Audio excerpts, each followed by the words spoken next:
All right, can you guys hear me, or do I need to get closer? So this is the view. Here it is. The people that are on. Okay, The owl is for the people that are online, and this one is for the people in the room. okay, and it says that the internet connection is unstable? Yeah. Okay. Okay. I'll ignore that. I'm the. On August, my except for months on the shoe gash. So I came up first in 1992. So I've worked my way up through all the aspects of forest management, primarily silviculture. And so I was the forest silviculturist for 11 years in the Tongass position. So I've been asked to present the latest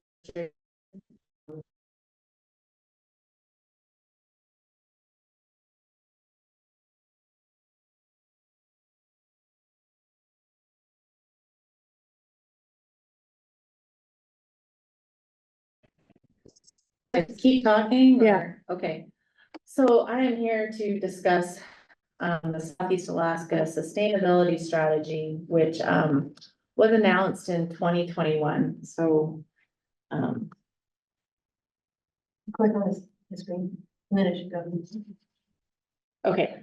So in January of 2021, the Tongass was working on about 3 significant timber sale projects. They were pretty large scale, and but then in January, they the administration put us on hold. And then 6 months later, they came out with this Southeast Alaska Sustainability Strategy. So it was July 15th, birthday, so it's always in my head. But the Southeast Alaska Sustainability Strategy kind of came out with 4 parts, right? And the one we're going to focus on today is number 1, ending large-scale old growth timber sales on the Tongass National Forest and focusing management resources to support restoration, recreation, climate resiliency, and wildlife habitat and watershed improvement. And that's what the sustainability strategy said. It didn't even talk about any kind of timber harvest, but we then included that it is to even further accelerate our transition to young growth. And even though it said end large scale old growth harvest, the Tongass had an exit plan in place. The 2016 forest plan had said we were going to slowly decrease our old growth harvest, and then in 2031, we were going to cap our old growth harvest at 5 million board feet per year to kind of cover those small operators.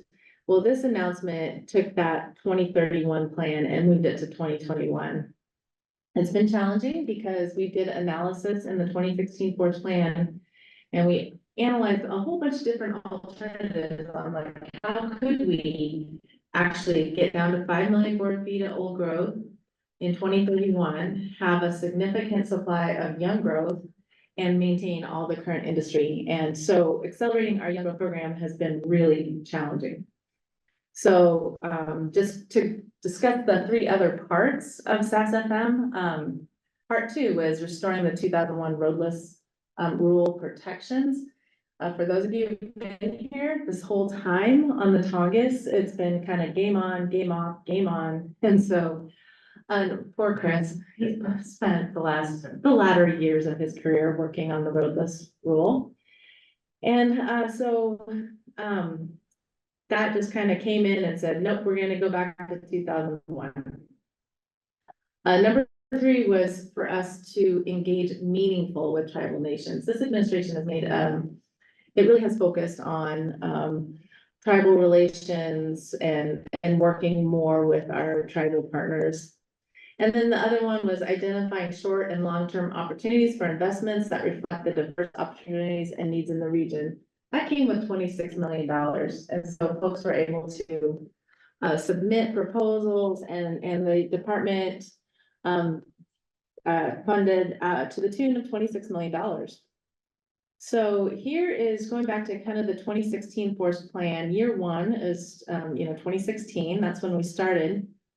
And the plan was to transition by year 16, which was this orange line in here. So we called it transition when we hit 41 million board feet a year. And then at that time, we were gonna drop our old growth down to the 5 million board foot cap. So it's important to note that of all the alternatives we, analyzed, we've all, there's always a plan to get out growth harvest. It's just under the 97 forest plan, it wasn't until 2040, 2050 that we really started transitioning.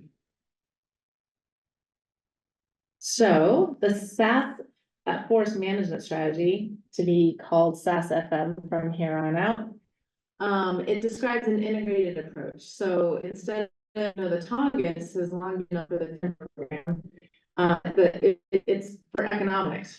We don't decrease wildfire risk or, really have to address large scale insects and disease disturbances, but, it's been around a long time to support the smaller communities in our, in Southeast Alaska. So, this is out of a paper that was put together after that announcement, and it said within the framework of the 2016 forest plan, we're gonna design integrated forest management projects. To me, this was like, oh my God, this is silviculture. This is what we're supposed to be doing. This is simple, but it's not.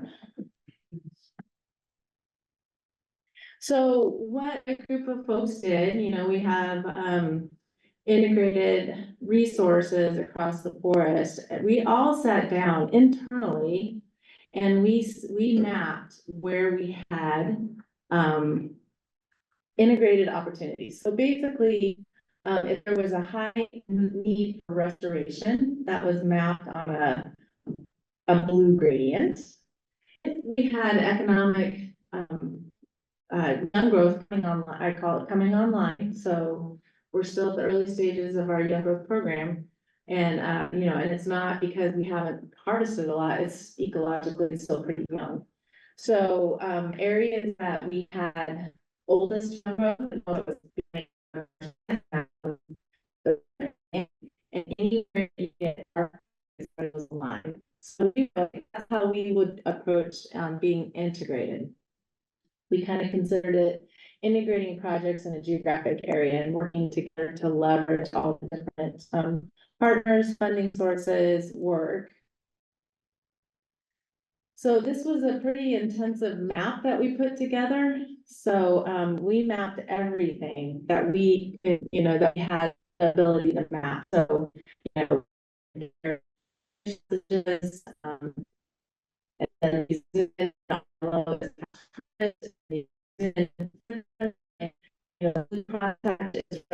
bidding opportunities, and then when you see crosshatches by years, that's when our growth and yield model predicted that we might have commercial young growth in there. So you see 2030, 2032. So this is just an example of all the different resources that came together we brought all of our information to the same table, and that, you would think that we would do that as a regular operating business. No, we don't. We're very stovepiped. We have restoration projects happening in one area of the forest, and then we had timber sale projects happening in other areas. So this was a very intentional way to try to work in the same area for a common goal. So internally, after we mapped everything, we came up internally, and this is again, we had a wildlife biologist. We had two wildlife biologists. Greg Dunn was on there. I was on there as a forester. We had silviculturists, hydrologists, fish biologists, subsistence. I mean, it was a really broad array of resources, and we developed these criteria. This is how we're going to rank all the project areas. And then we would have a criteria, and then we thoroughly went through and decided how that each of the criteria would be graded, if you will. And then what we came up with, and this was internal, and this came out in December of 2022. These were our project areas, And this is how they came out. And so, you know, our internal score, for the highest one was the central Kupernock area near Cake. And then, you know, you'll see the second one was North Ravilla, third was Staney, fourth was Game Creek, and so forth. And I think we had about 25 project areas. So then public affairs got involved. And so I know, they don't speak the same language as resource specialists. So it got kind of muddy at that point, but what we decided to do is part of SAS-FM was to deliberately engage our public on where to put our projects. And so public affairs decided that we were gonna go out with a blank map. So we were gonna put a blank map out to the public but not just put it out there. We had a lot of engagement. We did a lot of one-on-one, small groups, large groups, webinars, online engagements. This is what we're attempting to do. We want your feedback. We put in some so this was kind of what folks could do. They could go in on that blank map and they could drop a pin and actually start, you know, they could actually put a comment in or a project proposal. I think that, you know, there was this thinking that people would actually go and define a project area and come up with a suite of proposals. A lot of times people drop the point and just said, hey, this is an idea. And so we got all sorts of points. This is what it looked like after, so we got all this public comment after, you know, we had these engagements and consultations and then someone had to deal with all the comments. And so I went through them all. And, you know, some people use the map. A lot of people did, there was a lot of feedback. They didn't like the map. They didn't like a blank map. I heard that loud and clear. Folks want a dartboard. They don't want to build it. They want a dartboard, but they don't want to propose, they don't want a fully fleshed out proposal by the Forest Service. So somewhere in between is that sweet spot. So, and then other people they wanted to submit comments in letter form, and that was fine, but then you had to kind of go through all the comments and map them. So this was at the end result. These are all the comments we got. Green represents a real, what we would call integrated forest management proposal. Blue was just something that didn't quite fit, but you know, I didn't want to toss it. You know, there were some really solid ideas, you know, but some of them were like, we would really like to have a shelter built here because this is where we go subsistence fishing and it's remote. This one dot up here that I'm pointing at on the screen, someone proposed a canal to be dug so they could get to Juneau better, right? So, you know, it's blue, it's not green. So then I was like, well, what do you do with all that? How do you take all the work that the internal group did before it went to public affairs, but then also on all the comments that came out from our public engagements? So what I ended up doing is taking all the project areas that the internal group had come up with and put them on the map and then kind of clump the public comments into those project areas. And so what happened is we came up with this project area, for example, this was on Edelin Island.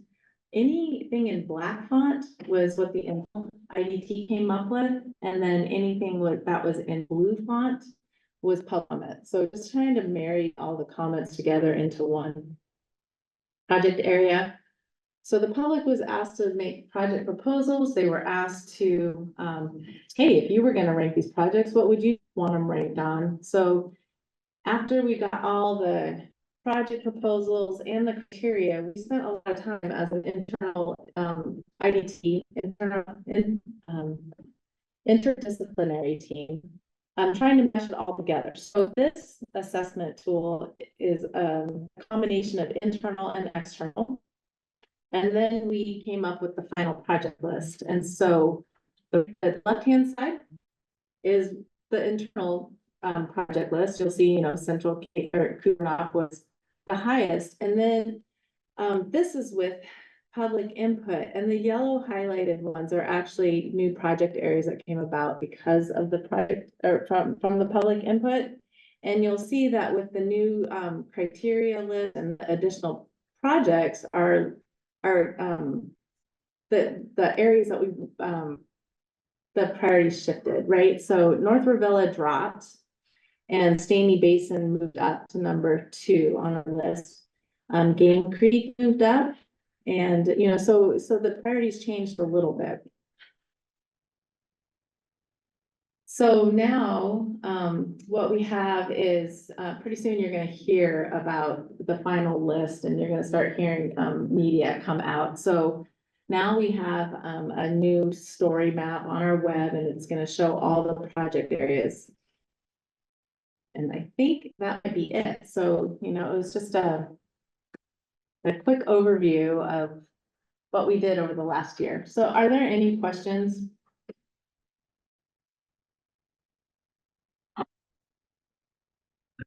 Yes. How much of the influence of distributing things across the forest and major districts came into the selection of projects? Can you repeat the question for the online meeting? So I think you're saying where did the ranges weigh in? Or I'm not, No, how did you choose, how did the factors of we need to have projects around different communities weigh in? it just worked out that way, right? All districts have a project and I think internal, when we did work, the things that we consider, were there projects in place and identified as partners, did we have money identified in certain areas? So, I don't know if that answers your question. When we developed, it was pretty cool because we came up with the criteria and then we developed the criteria based on, I'd be happy to the silviculture ones, but how many acres are in between 15 and 30? They're in the 25 to 30 range, so we're gonna miss that window, right? Or we rank like commercial young growth harvest opportunity today, 20 years, and then 75 years, right? And so we just kind of ranked them that way. And then without just looking at them, we just fixed and assigned all the criteria and let them fall. Now, the rangers did meet the original, the very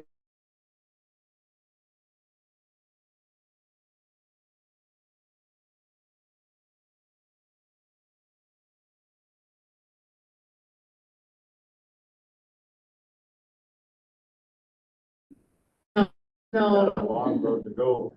in some cases, yeah, we do.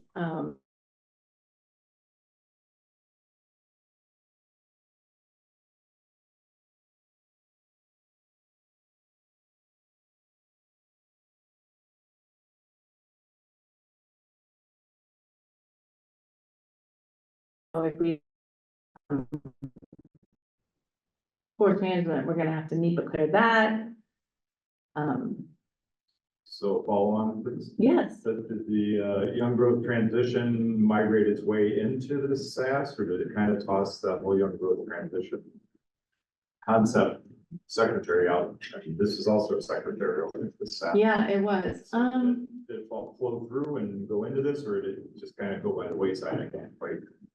It's not, there isn't there, on the forest, we got this, it was just a press release, right? All of this change in how we are doing business was a press release. After that press release came out, a group of folks came together and we said, this is how the Tongass is gonna interpret it. And so we acknowledge that we're gonna have a hard time with the young growth piece of it because it's accelerated. And you were on the tack. It was already an accelerated young growth transition. And so this kind of bumped it up by 10 years. So it's been super challenging. It doesn't ecologically line up, super well. You mentioned that from the 2016 plan to SAS, it reduced your annual allowable to 5 million. That's in old. That's an old growth, yeah. So then is the annual allowable, I know you can't reach it, but in second note, that's still what is in 2016? I guess it is. Yeah, it is. We can't reach it.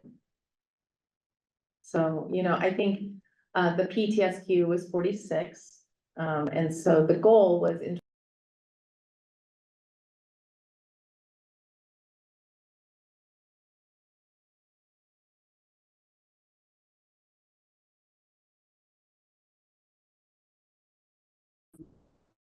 according to all of our analysis, I think the most that we can offer in young growth would really be like 15 to 20. Okay. Did we lose them? No. Okay, I mean, yes, but it's a good question. Is